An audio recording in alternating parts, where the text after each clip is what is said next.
Shalom Bapak Ibu Saudara yang terkasih, senang sekali berjumpa di dalam video renungan hari ini. Kiranya Tuhan senantiasa memberikan kepada kita kesehatan, kekuatan, pertolongan, mencurahkan berkat, serta memberikan keberhasilan di dalam setiap hal yang kita kerjakan. Selamat datang di channel Hohodos, tempat kita belajar bersama-sama tentang iman dan bertumbuh di dalam pengenalan akan Tuhan. Bapak Ibu Saudara yang terkasih, saya minta maaf upload renungan harian di channel ini sedikit tertunda karena faktor kesehatan yang kurang baik. Tapi puji Tuhan, kondisi saat ini sudah mulai membaik.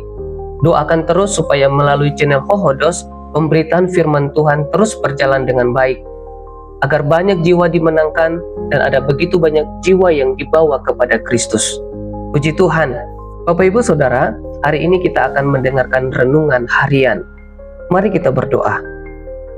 Bapa yang bertata dalam kerajaan surga, sungguh kami mengucap syukur, berterima kasih atas anugerah, pertolongan, dan penyertaan-Mu dalam kehidupan kami.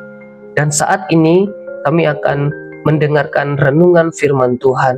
Kiranya Roh Kudus mencerahkan hati dan pikiran kami, membuat kami mengerti tentang firman-Mu, membuat kami memahami apa yang menjadi kehendak Tuhan dalam kehidupan kami.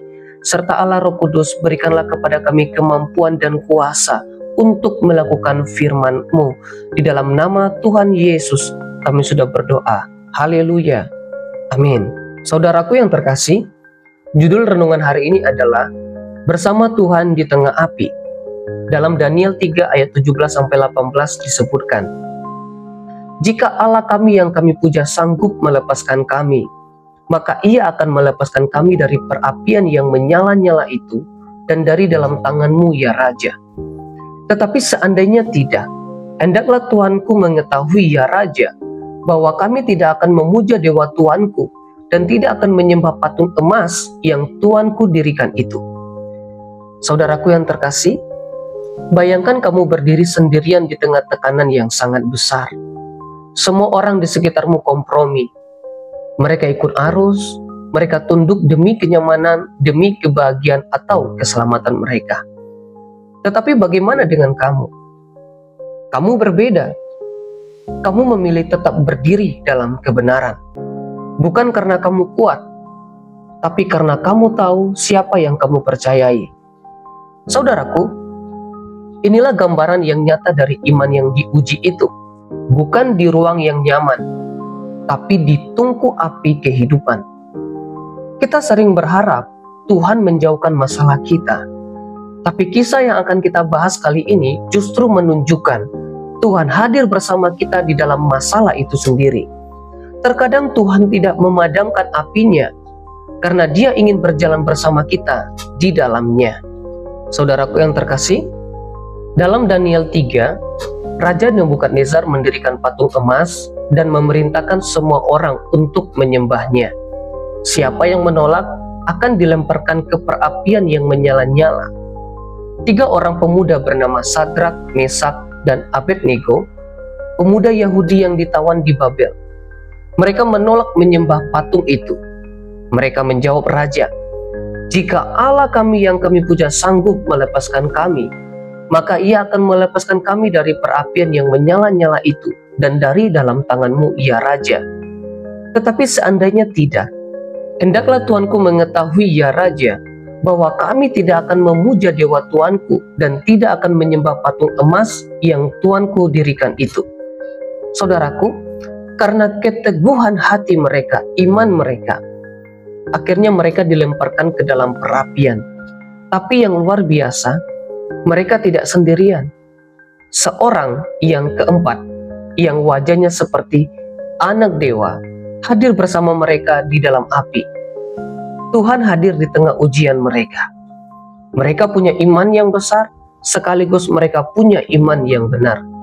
Saudaraku, di dunia kita hari ini, kita juga memiliki api yang menyala-nyala.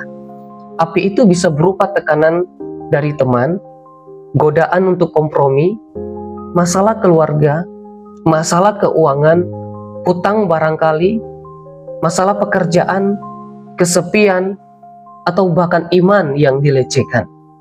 Kita tergoda untuk ikut arus supaya kita nyaman, supaya kita selamat. Tapi renungan ini mengajak kita untuk percaya Tuhan tidak selalu menyingkirkan api itu, tapi Dia menjanjikan kehadirannya yang nyata saat kita tetap setia kepadanya, sekalipun kita berada dalam api itu.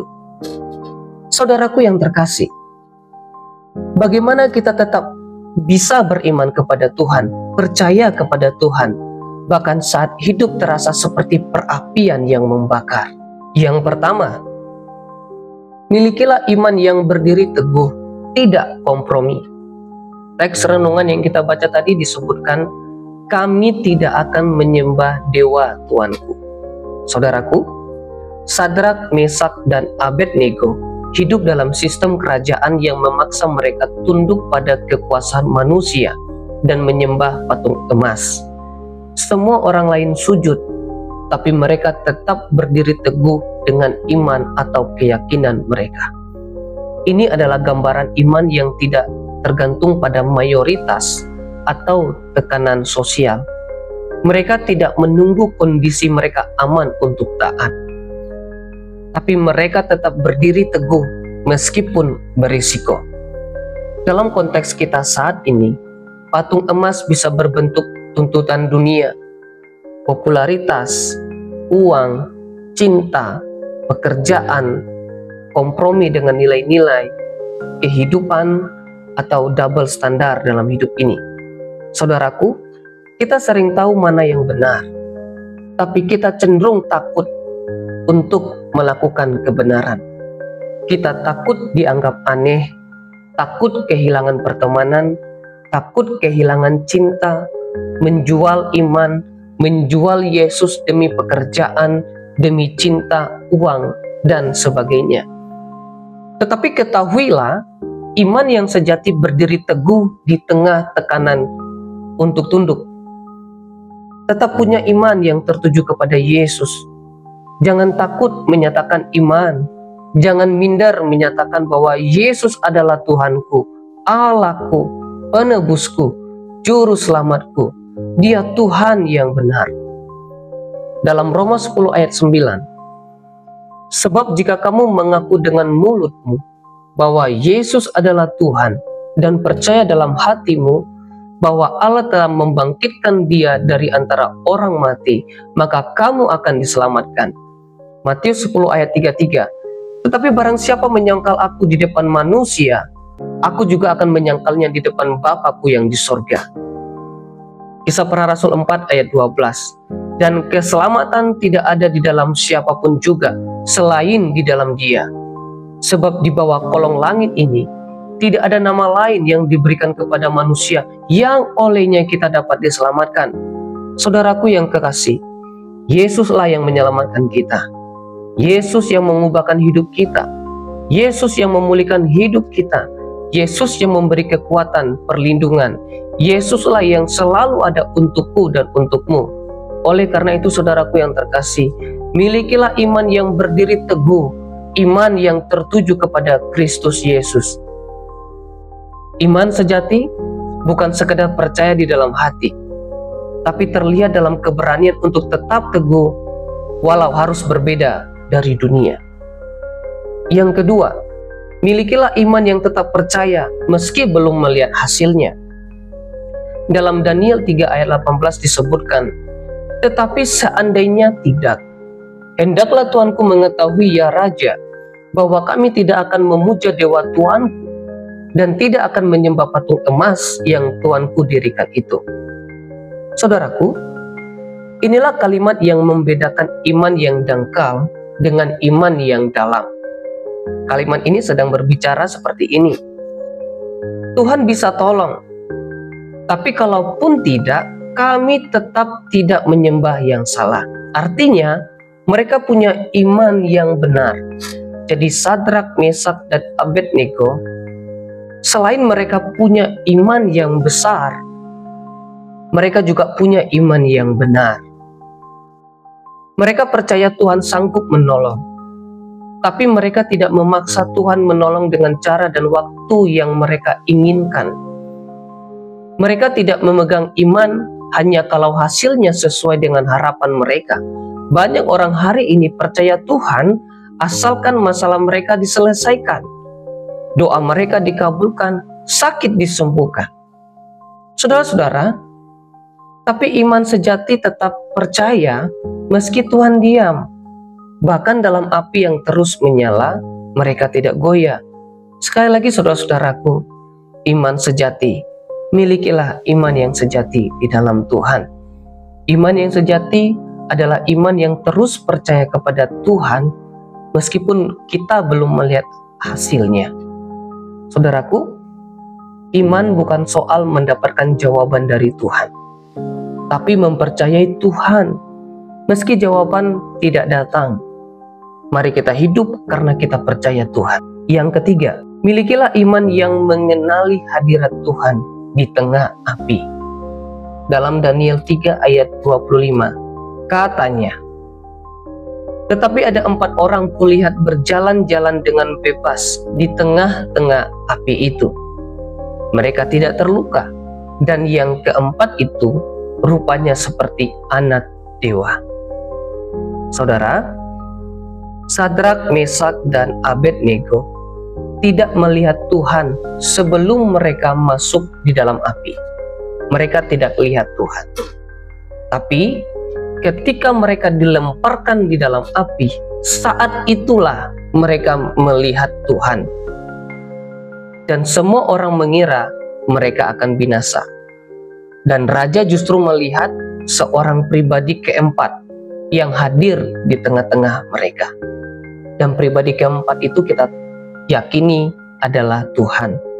Saudaraku, Tuhan hadir di dalam perapian.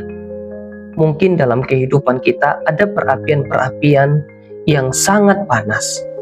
Ketahuilah saudara-saudaraku, di perapian yang panas itu, Tuhan juga hadir, melindungi, membebaskan, dan menguatkan kita. Saudaraku, seringkali ketika kita berdoa, kita minta agar Tuhan menyingkirkan masalah kita. Tapi Tuhan justru menggunakan api itu untuk menyatakan dirinya lebih nyata, lebih jelas. Percaya atau tidak, tetapi pengalaman orang percaya, mereka justru mengenal Tuhan. Mereka justru mengalami kuasa dan mujizat Tuhan saat mereka berada dalam api itu, saat mereka berada dalam pergumulan, saat mereka sedang mengalami penderitaan.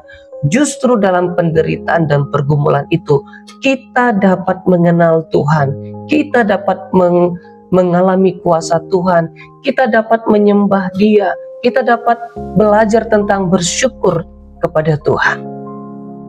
Jadi Bapak Ibu Saudara-saudara, jika engkau saat ini sedang mengalami api-api perapian yang menyala-nyala itu, jangan takut.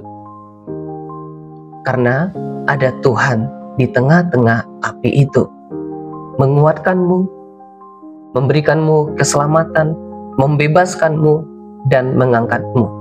Ingat, Tuhan kita adalah Tuhan yang Immanuel.